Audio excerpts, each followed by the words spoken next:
iniciamos mais uma videoaula número 11. Os nossos estudos e reflexões estão baseados na edição Pacto e Comunhão da Convenção Batista Brasileira, edição 2010, e estamos analisando aí, nos últimos vídeos, os 19 artigos dessa declaração doutrinária da Convenção Batista Brasileira. Hoje chegamos no artigo número 5, que fala sobre salvação. Temos um primeiro ponto aqui. A salvação é outorgada por Deus pela sua graça, mediante arrependimento do pecador e da sua fé em Jesus Cristo como único Senhor e Salvador. Único Salvador e Senhor. O tema da salvação ele já está presente no Antigo Testamento. Israel sempre teve Deus como seu Salvador. Então, essa ideia não é nova, ela não aparece com Jesus no Novo Testamento. Ela já vem sendo construída desde a antiga aliança de Deus com o povo de Israel. Então, no Salmo 37, versículo 39, nós lemos o seguinte: Mas a salvação dos justos vem do Senhor. Ele é sua fortaleza no tempo da angústia. Sofonias 3,17. O Senhor teu Deus está no meio de ti, poderoso para te salvar. Ele se agradará de ti com alegria, ele se renovará no seu amor e se alegrará em ti com júbilo. Então, nós já vemos aí dois textos, né? Salmos e Sofonias, falando de Deus como Salvador. E aí nós chegamos no Novo Testamento, Efésios 2, 8 e 9, diz o seguinte: Porque pela graça sois salvos por meio da fé, e isto não vem de vós, é dom de Deus, não vem das obras, para que ninguém se orgulhe. Né? Clássico esse texto. Atos 4, 12. E não há salvação em nenhum outro, pois debaixo do céu não há outro nome entre os homens pelo qual devamos ser salvos. É importante que nós lembremos que a ideia da salvação, ao longo da revelação bíblica, desde o início de Deus se revelando com o povo de Israel, ela vem se ampliando. Então, a ideia de salvação, ela tem um espectro, uma abrangência muito ampla, e envolve salvação de todos os tipos. Nós teríamos muitos textos para citar aqui, mas apenas um adendo a esta aula, né? Salvação do inimigo, salvação das catástrofes, salvação da morte, salvação da doença, salvação das pestes. Então, há todo um tipo de salvação. Então, quando nós chegamos em Cristo, Cristo planifica em si, aponta para si, objetiva em si, toda essa ideia de salvação já construída desde lá a antiga aliança. Segundo ponto aqui, o preço da redenção eterna do crente foi pago de uma vez por Jesus Cristo, pelo derramamento do seu sangue na cruz. A ideia da salvação por meio de um ungido que sofreria no nosso lugar já está construída lá desde o Antigo Testamento. Nós vemos Isaías 53, os versos 4 a 6. Verdadeiramente, ele tomou sobre si as nossas enfermidades e levou sobre si as nossas dores, e nós o consideramos aflito, ferido por Deus e oprimido. Mas ele foi ferido por causa das nossas transgressões e esmagado por causa das nossas maldades. O castigo que nos traz a paz estava sobre ele, e por seus ferimentos fomos sarados. Todos nós andávamos desgarrados como ovelhas, cada um se desviava pelo seu caminho, mas o Senhor fez cair a maldade de todos nós sobre ele. E então já havia uma expectativa de um Messias que viria, assumir o nosso lugar e se sacrificando por nós. Nessa ideia da morte vicária, isto é, substitutiva de Cristo, ela já está prevista aqui em Isaías 53. E nós lemos ainda em 1 Pedro 1, do verso 18 a 23. sabendo que não foi com coisas perecíveis, como prata ou ouro, que fostes resgatados da vossa maneira fútil de viver, recebida por tradição dos vossos pais, mas fostes resgatados pelo precioso sangue, como de um cordeiro sem defeito e sem mancha, o sangue de Cristo, conhecido já antes da fundação do mundo, mas manifesto no fim dos tempos em vosso favor. Por intermédio dele, credes em Deus, que o ressuscitou dentre os mortos e lhe deu glória, de modo que vossa fé e esperança estejam em Deus. Assim, já que tendes a vossa vida purificada pela obediência à verdade que leva ao amor fraternal não fingido, amai uns aos outros de todo o coração. Fostes regenerados, não de semente perecível, mas imperecível, pela palavra de Deus que vive e permanece. Então, a salvação que Cristo deu por nós não custou coisas materiais. É aquilo que nós chamamos de graça, né? É algo que vem de Deus. Não vem dos nossos merecimentos, mas vem pelos méritos de Cristo, da pessoa que Cristo é e da obra que ele fez. Então, Cristo, ele é o Cordeiro Santo de Deus que tira o pecado do mundo, como João apontou, João Batista apontou. Isso está registrado no Evangelho, o evangelista João. E ele é o Cordeiro perfeito, né? O perfeito Cordeiro, o oficiante do sacrifício perfeito também, né? Então vamos avançando aí também em Efésios 1:7. Nele temos a redenção, o perdão dos nossos pecados, pelo seu sangue, segundo a riqueza da sua graça. Houve derramamento de sangue. Quer dizer, todos aqueles sacrifícios do Antigo Testamento ali, prescritos por Moisés na sua lei, eles prefiguravam o perfeito sacrifício que Cristo faria na cruz do Calvário. O livro de Hebreus ele é fundamental para nós entendermos a supremacia de Cristo, inclusive na substituição do sacrifício e do perfeito sacerdócio. Ele é o sumo sacerdote perfeito. Fez o sacrifício de uma vez por outra. E nele, através do seu corpo, isto é, do véu, nós temos livre acesso. E até o autor de Hebreus fala de nós termos ousadia de entrarmos por esse novo e vivo caminho que foi aberto por Cristo Jesus, nosso Senhor. Então, nos méritos de Cristo, pelo sacrifício dele, pelo derramamento do sangue dele. Vamos avançando aí. A salvação, ela é individual e significa a redenção do homem na inteireza do seu ser. O homem não é salvo no seu intelecto, o homem não é salvo nas suas emoções, o homem é salvo na sua totalidade. Inclusive corpo aqui a gente tem que considerar. Todo homem, na sua integralidade, ele é salvo. E a salvação ela é individual. Quer dizer, eu não sou salvo porque meu pai foi salvo. A salvação não passa de geração em geração. Né?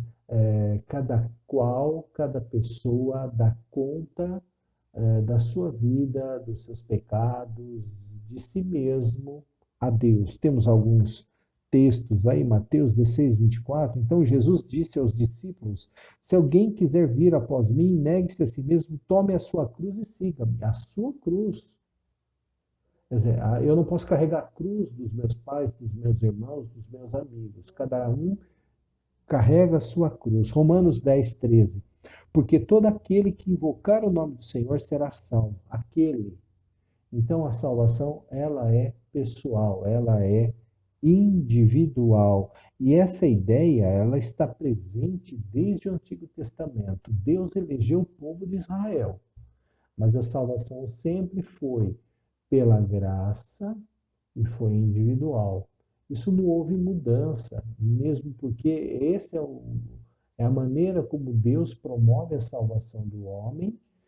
A única diferença que tem da antiga aliança para a nova é que na nova aliança em Cristo tudo está pleno. Por isso que quando Jesus fala na cruz, está consumado, isso é, a obra de Deus que precisava ser feita está consumado. E Jesus disse, né, não vim Eu vim para cumprir a lei e os profetas, quer dizer, tudo aquilo que estava previsto na lei e tudo aquilo que havia sido dito pelos profetas, eu estou cumprindo, né? A gente viu lá em Isaías 53, né? Então, o profeta que anuncia, Sofonias, vimos a questão da salvação. Jesus cumpre em sua pessoa, na sua obra redentora, ele cumpre toda a antiga, a expectativa da antiga aliança, né? É, é um dom gratuito que Deus oferece a todos os homens e que compreende, a salvação compreende a regeneração, a justificação, a santificação e a glorificação. Então, nós temos aí alguns textos, Romanos 6:23, porque o salário do pecado é a morte, mas o dom gratuito de Deus é a vida eterna em Cristo Jesus, nosso Senhor. A salvação é um dom, né? É uma dádiva, é uma graça conferida por Deus a nós, pecadores. Hebreus 2, do 1 ao 4. Por isso é necessário atentarmos mais ainda para as coisas que ouvimos, para que nunca nos desviemos delas. Pois se a palavra falada por meio de anjos permaneceu firme, e toda transgressão e desobediência receberam justa punição, como escaparemos se desconsiderarmos tão grande salvação, né? Essa salvação, tendo sido anunciada inicialmente pelo Senhor, foi depois confirmada a nós pelos que a ouviram, e juntamente com eles por meio dos sinais.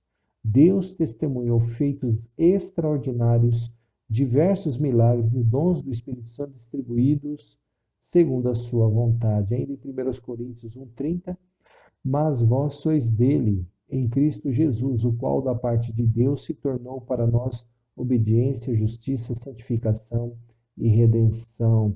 Então, a salvação, ela tem ali,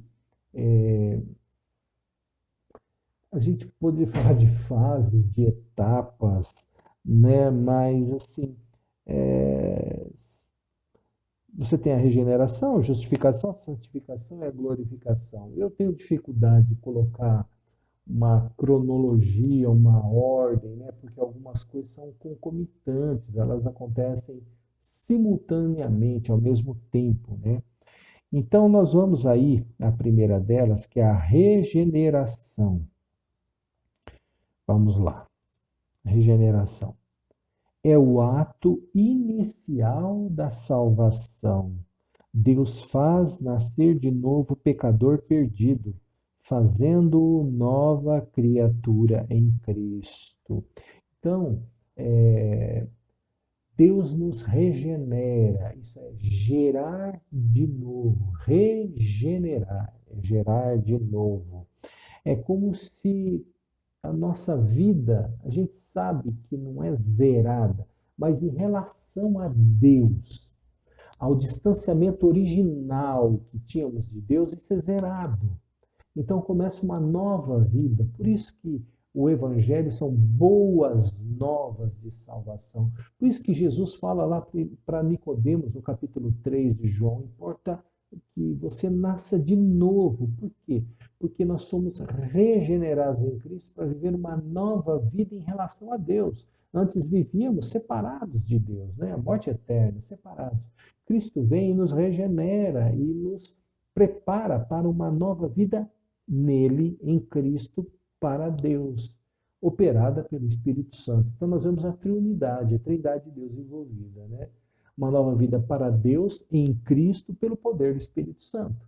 A Trindade de Deus está envolvida nessa nova vida. Então a regeneração é esse ato inicial, né? Deus faz nascer de novo o pecador perdido, fazendo uma nova criatura em Cristo. E ela é uma obra do Espírito Santo. É o Espírito Santo de Deus que promove a salvação.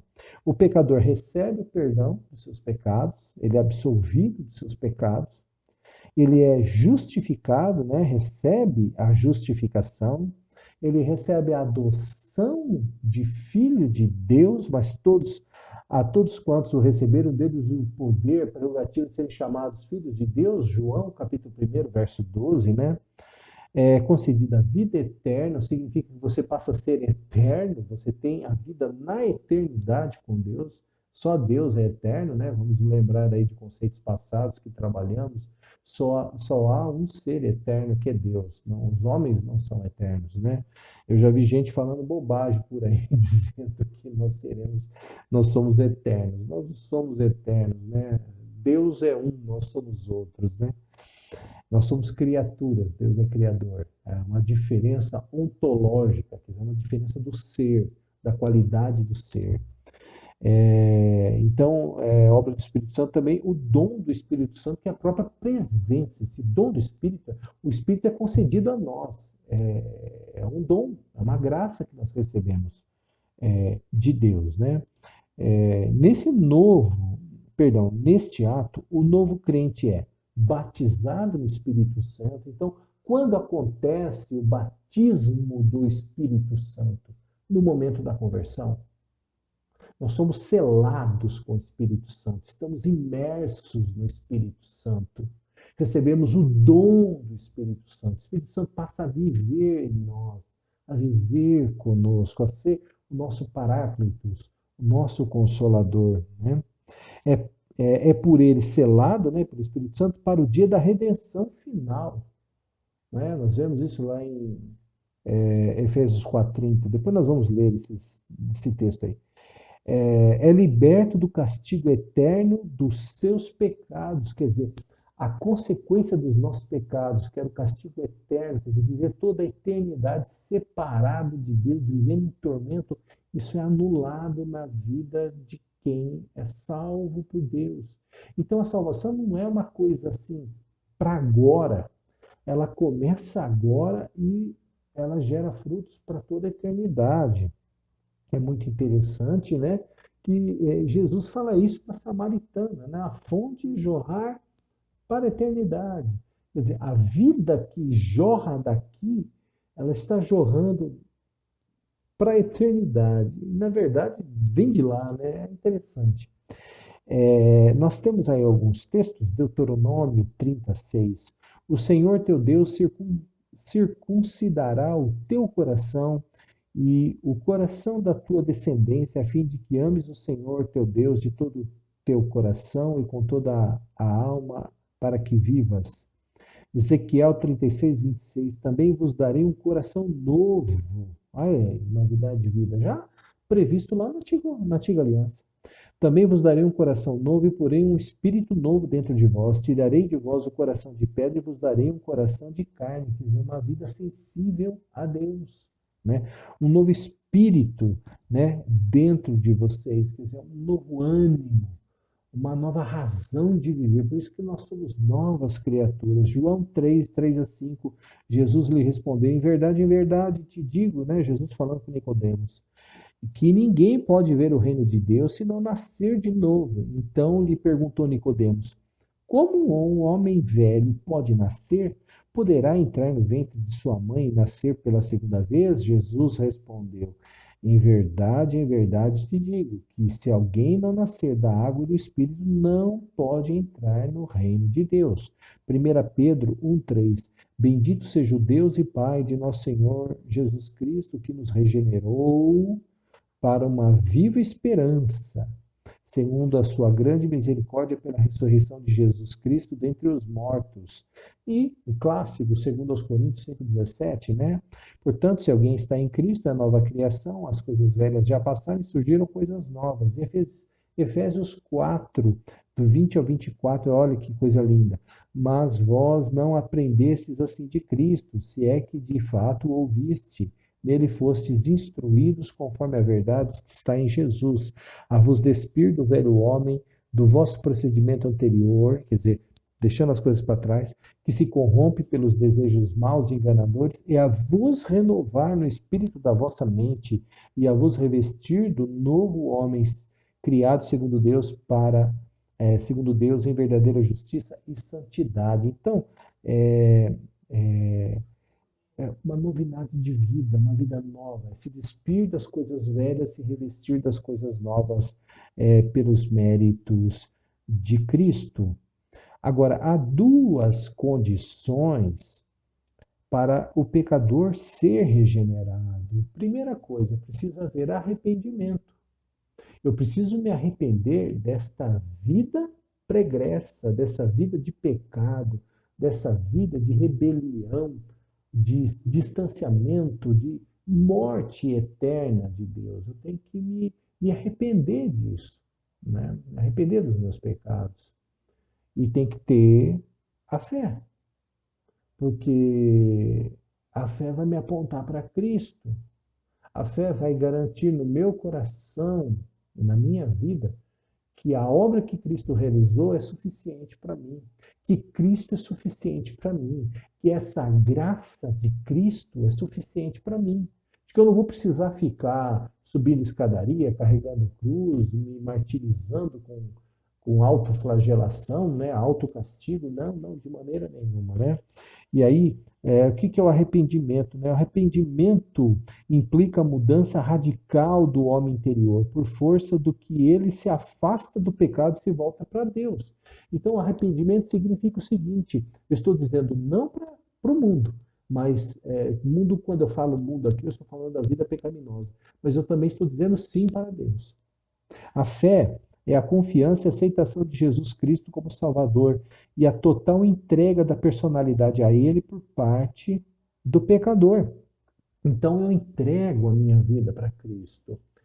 Quando eu digo que Jesus é meu Salvador e meu Senhor, é porque eu acredito que o que Ele fez na cruz é suficiente para me salvar, mas de que agora Ele passa a ser o Senhor da minha vida. Eu não vivo mais para mim mesmo como era antes. Agora eu passo a viver para Ele, para Cristo. E isso é novidade de vida, porque é uma vida que as pessoas não vivem por aí.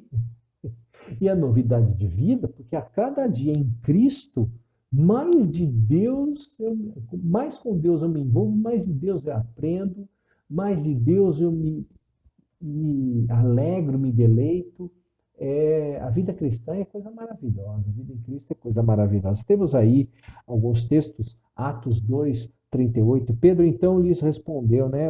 Pedro faz o discurso lá, depois do derramamento do Espírito, e depois de falar sobre a salvação em Cristo, os israelitas que estavam ali reunidos perguntam: o que que a gente faz diante dessas coisas, né?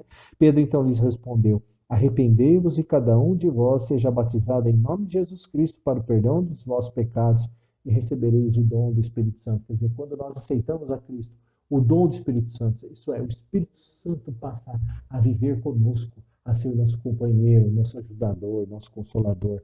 Atos 3,19: arrependei-vos, pois, e convertei-vos para que os vossos pecados sejam apagados. Sem arrependimento e fé, meu querido, minha querida, não tem a obra de Cristo na nossa vida, não. Romanos 10, 9 a 11. Porque se com a tua boca confessares Jesus como Senhor e em teu coração creres que Deus o ressuscitou dentre os mortos, serás salvo. Pois com o coração é que se crê para a justiça e com a boca se faz confissão para a salvação. Porque a Escritura diz: todo que nele crê nunca será envergonhado. Quer dizer, quando estamos em Cristo, meu querido, nós temos segurança. A perfeita segurança vem de Cristo. João 1, do 11 ao 13. Ele veio para o que era seu, mas os seus não o receberam. Mas a todos que o receberam, aos que creem no seu nome, deu-lhes a prerrogativa de se tornarem filhos de Deus, os quais não nasceram da linhagem humana, nem do desejo da carne, nem da vontade do homem, mas de Deus. A salvação não vem por laços de consanguinidade, não é uma herança genética, a salvação é individual e é um dom de Deus. Vamos avançando. Nessa experiência de conversão, o homem perdido é reconciliado com Deus, que lhe concede perdão, justiça e paz. Segundo aos Coríntios 1, 21 a 22, 21 e 22 diz o seguinte: mas é Deus quem nos mantém firmes convosco em Cristo, e foi Ele quem nos ungiu. Foi Ele também quem nos selou e pôs o Espírito como garantia em nosso coração. Então, nessa experiência de conversão, o homem perdido é reconciliado com Deus. Deus concede perdão, paz, justiça. Essa ideia de reconciliação é uma reconciliação obra feita, completa, plena, acabada, definitiva. Eu sei que tem muita gente por aí que diz que a gente perde salvação. Particularmente, eu tenho muitas dificuldades com este ensino, né? Há casos específicos de apostasia, são previstos na palavra de Deus, mas não é disso que nós estamos falando. Nós estamos falando de uma obra feita por Deus e que o homem, porque peca, tem. É, o homem, porque continua pecando, ele tem a capacidade de desfazer com os seus atos pessoais a obra que Jesus Cristo fez na cruz do Calvário. Parece uma obra muito fraca essa da cruz, que se perde por causa dos nossos pecados, né? Então, ele nos ungiu, isso aí, ele nos marcou. Efésios 4:30. E não entristeçais o Espírito Santo de Deus, com o qual foste selados para o dia da redenção. Nós fomos selados. A ideia é a seguinte: antigamente, nem há muito tempo atrás, mas ainda hoje, um outro método, quando você quer que uma correspondência saia do seu destinatário e chegue ao remetente, essa correspondência é selada. Isso é, aquele selo do correio, na verdade, significa que o correio se responsabiliza pela, é, pela chegada daquela correspondência na sua integralidade até o destino. Se o selo for rompido, significa que o conteúdo da correspondência possa ter sido violado. Então, o que o selo era na antiguidade? Né? Ele era uma marca que dava autenticidade àquele documento. Então, o rei mandava um pergaminho com algum comunicado para um outro rei ou para uma autoridade, ele mandava o seu mensageiro levar, ele enrolava, derretia cera e com uma marca que ele tinha em alto relevo no seu anel, ele dava a sua marca, o seu imprimatur de autenticidade daquela comunicação. E só o destinatário poderia abrir. Então, o selo é uma garantia de que aquilo que saiu de onde saiu vai chegar onde tem que chegar. Eu estou aqui nesse mundo, eu vou chegar na eternidade com Deus pelos méritos de Cristo, porque o Espírito Santo de Deus me selou e está comigo. E não vai ser o meu pecado, e não vai ser a atitude de outros homens que poderão romper esse selo. Só Cristo rompe esse selo. Então é o momento certo para isso. Vamos avançando, Romanos 8:1. Portanto, agora já não há condenação alguma para os que estão em Cristo Jesus. Quer dizer, nós temos paz, perdão, harmonia. A justiça de Deus está sobre nós. Romanos 6:22. Mas agora, libertos do pecado e tendo sido feitos escravos de Deus, tendes o vosso fruto para a santificação e, por fim, a vida eterna. É uma nova vida que nós vivemos em Cristo Jesus. Aí nós temos uma outra etapa da salvação, que é a justificação. A justificação ocorre simultaneamente com a regeneração. É o ato pelo qual Deus, pelos méritos do sacrifício de Cristo, pelo perdão, absolve o homem de seus pecados e o declara justo, capacitando-o para uma vida de retidão diante de Deus e de correção diante dos homens. A justificação é uma declaração de Deus sobre essa nova natureza nossa em Cristo Jesus. A culpa foi apagada, a culpa dos nossos pecados foi apagada, porque Cristo pagou pelos nossos pecados na cruz do Calvário, e aí, pelos méritos de Cristo, sendo absolvidos por Deus, pelo perdão concedido por Cristo na cruz do Calvário, nós somos declarados justos, ou fica muito melhor, justificados, porque justo é a condição da pessoa, justificado é uma condição sobre a pessoa. Eu preciso de alguém para me justificar. Eu não sou justo. A Bíblia diz, não há um justo sequer. Eu estou justificado em Cristo. Por quê? Se eu posso ser declarado justo, não é por nenhum mérito meu, não é por uma qualidade, um atributo, um predicado, uma coisa boa que é em mim. Não há coisa boa em mim. Mas Cristo fez a coisa boa para mim, que é, aqui no caso, é a justificação. Então, quando Deus olha para nós, ele nos vê pelas lentes de Cristo. Entendeu? É como se Deus colocasse um óculos, olha que maneira chula, mas é o que me ocorreu agora. Né? Se Deus colocasse um óculos e a lente desse óculos fosse Cristo, e para ele nos enxergar, ele, Deus Santo, nos enxergar pecadores e poder falar, somos justificados por Cristo. Eu vejo a justiça de Cristo sobre a vida de vocês. É isso aí. Então, se há justiça sobre nós, não é pela nossa própria natureza ou pelos nossos méritos por nossa conquista. É porque Cristo conquistou isso por nós. E é Ele que executa essa justificação sobre nós. Está dando para entender, meu irmão? São conceitos muito bons que nós precisamos entender, porque é a razão da nossa fé. Eu sei que comumente a gente não fala dessas coisas, né? Mas nós precisamos falar, porque essa é a razão da nossa fé. E aí tem alguns versículos, né? Isaías 53, 11, Deus, falando de Deus, né? Ele verá o fruto do trabalho da sua alma. Quer dizer, Deus vendo o fruto do trabalho da alma de quem? Do Messias, do Cristo. Ele verá o fruto do trabalho da sua alma e ficará satisfeito.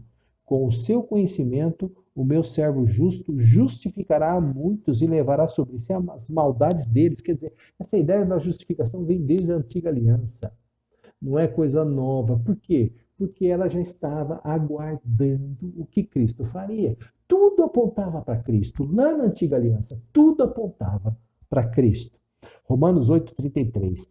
Quem trará alguma acusação contra os escolhidos de Deus? É Deus que nos justifica. Quem nos separará do amor de Deus? Eu pergunto. É o seu pecado? É o meu pecado? Eu resolvi chutar o pau da barraca. Chutei o balde. Agora eu sou um pecador. É isso? Romanos 3,24. Sendo justificados gratuitamente pela sua graça por meio da redenção que há em Cristo Jesus. A redenção está em Cristo. Sabe por que Jesus continua sendo o nosso mediador? Porque a obra de Cristo lá na cruz do Calvário, ela permanece sobre nós. Então eu não fui salvo lá no passado. Eu estou salvo em Cristo.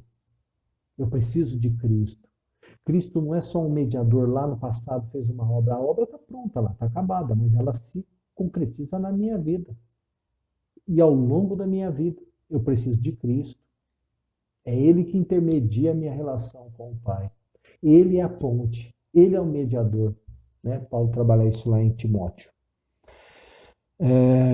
Essa graça é concedida não por causa de quaisquer obras meritórias praticadas pelo homem, mas por meio da sua fé em Cristo. Romanos 5,1. Portanto, justificados pela fé, né? Lembra? Arrependimento e fé.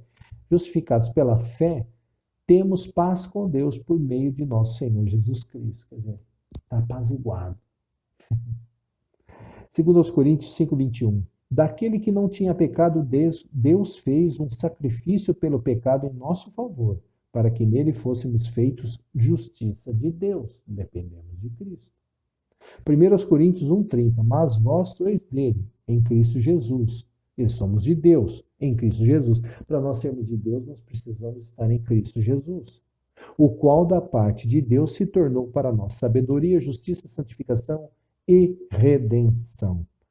Entenderam, meus queridos? Essa foi a justificação. Chegamos a mais um ponto da nossa lição. Vamos falar agora sobre a santificação. É o processo que, principiando na regeneração, leva o homem à realização dos propósitos de Deus para a sua vida e o habilita a progredir em busca da perfeição moral e espiritual de Jesus Cristo mediante a presença e o poder do Espírito Santo que nele habita. Então, a santificação, ela tem Alguns vão dizer que ela tem dois momentos. E, na verdade, ela tem uma culminância que é um terceiro momento, que é o último ponto que nós vamos ver na lição de hoje. Eu vou segurar aqui até o momento, mas esse seria o ápice da santificação. Mas a santificação ela tem um momento ali na regeneração, né?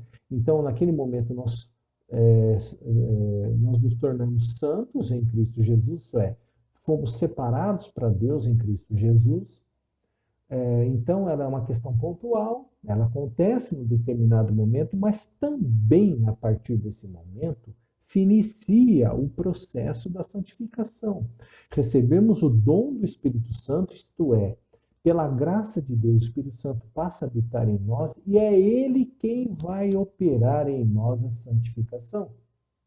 Agora, a santificação, ela é um processo dentro da ideia da salvação, dentro da realidade da salvação, e a salvação, ela é uma disposição de Deus para conosco. Deus toma a iniciativa de nos salvar e Deus é Ele quem nos salva do começo ao fim.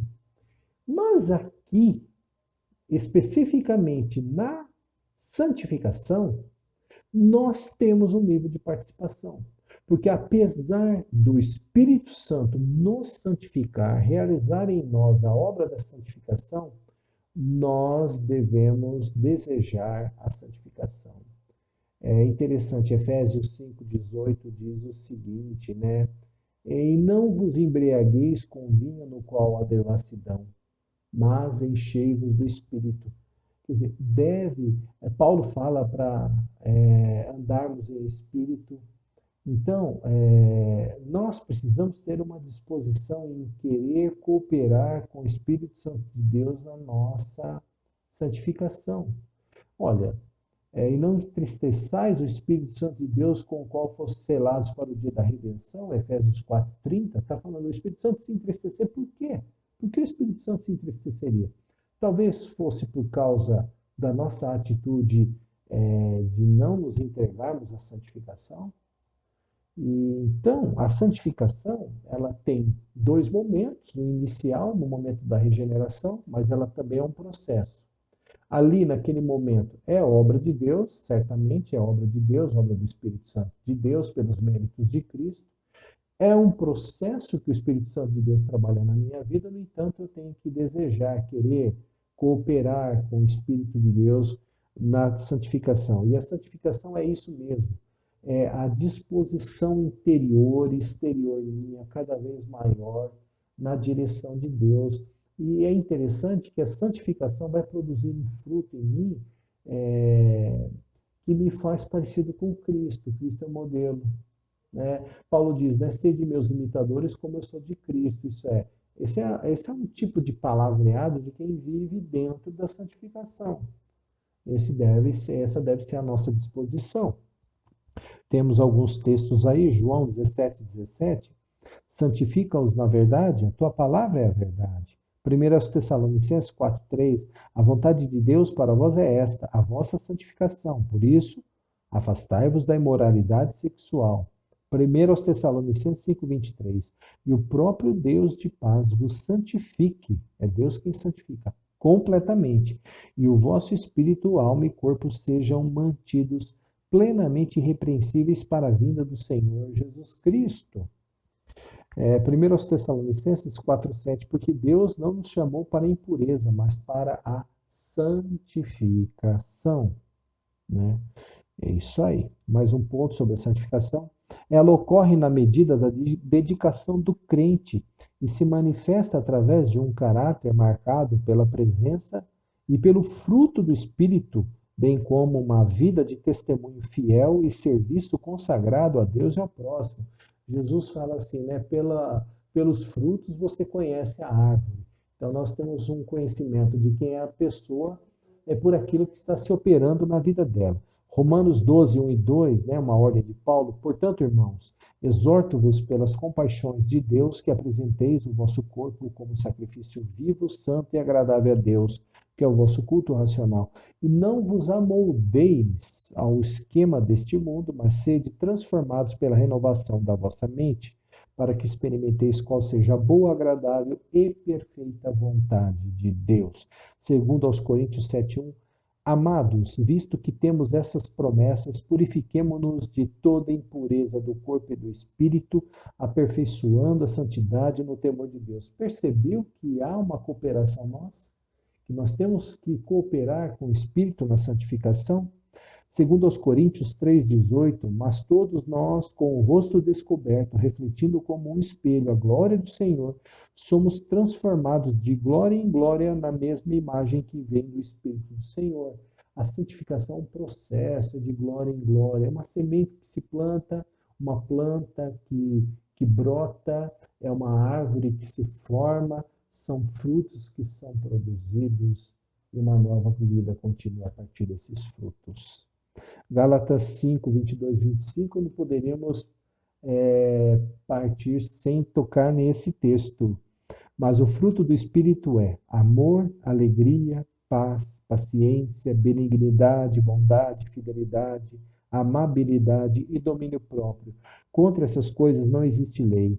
Os que são de Cristo Jesus crucificaram a carne juntamente com suas paixões e desejos. Quer dizer, a velha vida ficou para trás. Se vivemos pelo Espírito, andemos também sob a direção do Espírito. Então, andando no Espírito, isso é em santificação, o fruto do Espírito aparece. E o fruto do Espírito tem esses aspectos aí, essas características, que são características do próprio Cristo. Então, o caráter de Cristo é visto na vida dos crentes que vivem em plenitude a santificação operada pelo Espírito Santo em suas vidas. Chegamos ao último ponto, da nossa lição de hoje, que é a glorificação. E a glorificação, ela seria o ápice, o clímax da santificação, porque já sem o peso do corpo desta morte, a glorificação ela acontece ou na segunda vinda de Cristo, os mortos ressuscitando primeiro, e os vivos sendo transformados, ou então, se a gente morre, ressuscitaremos um dia. Então, na ressurreição, na segunda vinda de Cristo, seremos glorificados. A glorificação, ela está dentro do aspecto da recomposição do homem. Veja, quando Cristo vier a segunda vez, todos ressuscitarão e todos passarão por julgamento.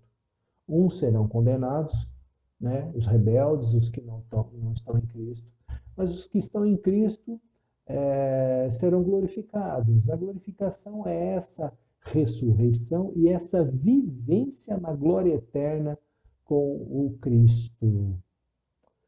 Aquela nova Jerusalém que desce do céu. A glorificação é nessa ambientação. Quer dizer, Deus restaurando tudo e o processo da santificação se planificando e terminando com a glorificação. É o ponto culminante da obra da salvação. Romanos 8,30. E os que predestinou, a eles também chamou, e aos que chamou, a eles também justificou, e aos que justificou, a eles também glorificou. 2 Pedro 1, 10 e 11. Portanto, irmãos, esforçai-vos cada vez mais por firmar vosso chamado e eleição, porque fazendo isso não tropeçareis jamais, pois assim vos será amplamente concedida a entrada no reino eterno do nosso Senhor e Salvador Jesus Cristo. 1 João 3,2. Amados, somos filhos de Deus e ainda não se manifestou o que havemos de ser, mas sabemos que quando ele se manifestar, seremos semelhantes a ele, pois o veremos como ele é. A glorificação. Filipenses 3,12. Não que eu já a tenha alcançado ou que seja perfeito, mas vou prosseguindo, procurando alcançar aquilo para que também fui alcançado por Cristo Jesus. Hebreus 6,11. E desejamos que cada um de vós mostre o mesmo esforço dedicado até o fim, para a completa certeza da esperança. E a última questão que vamos ler nessa aula glorificação é o estado final, permanente, da felicidade dos que são redimidos pelo sangue de Cristo. 1 Coríntios 13:12. Porque agora vemos como por espelho, de modo obscuro, mas depois veremos face a face. Agora conheço em parte, mas depois conhecerei plenamente, assim como também sou plenamente conhecido. 1 Tessalonicenses 2:12, exortando-vos, consolando-vos e insistindo em que vivesseis de modo digno de Deus que vos chamou para o seu reino e glória. E finalmente Apocalipse 21, 3 e 4. E ouvi uma forte voz que vinha do trono e dizia: O tabernáculo de Deus está entre os homens, pois habitará com eles.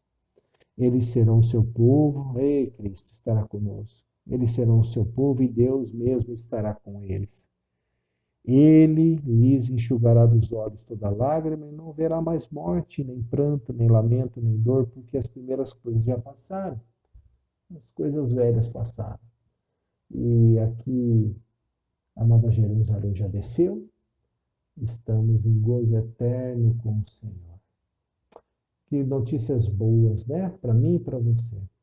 Então, a salvação envolve a regeneração, a justificação, tem que haver arrependimento e fé, e a santificação que se dá no momento da regeneração é o processo que vivemos que culminará com a glorificação, quando da segunda vida de Cristo todas as coisas serão restauradas. É muito bom a gente viver nessa perspectiva e nessa expectativa. Vamos orar? Nosso Deus e Pai, agradecemos pela aula que o Senhor nos permitiu estudarmos sobre a salvação que o Senhor opera em nós. Obrigado porque um dia o Senhor nos escolheu, o Senhor nos salvou, e a tua salvação se opera em nós hoje através da santificação. Que nós tenhamos essa disposição de aguardarmos na sua segunda vinda a glorificação nossa contigo na eternidade. Fica conosco. Em nome de Jesus nós oramos. Amém. Deus abençoe você, meu irmão, minha irmã. Um abração. Tchau.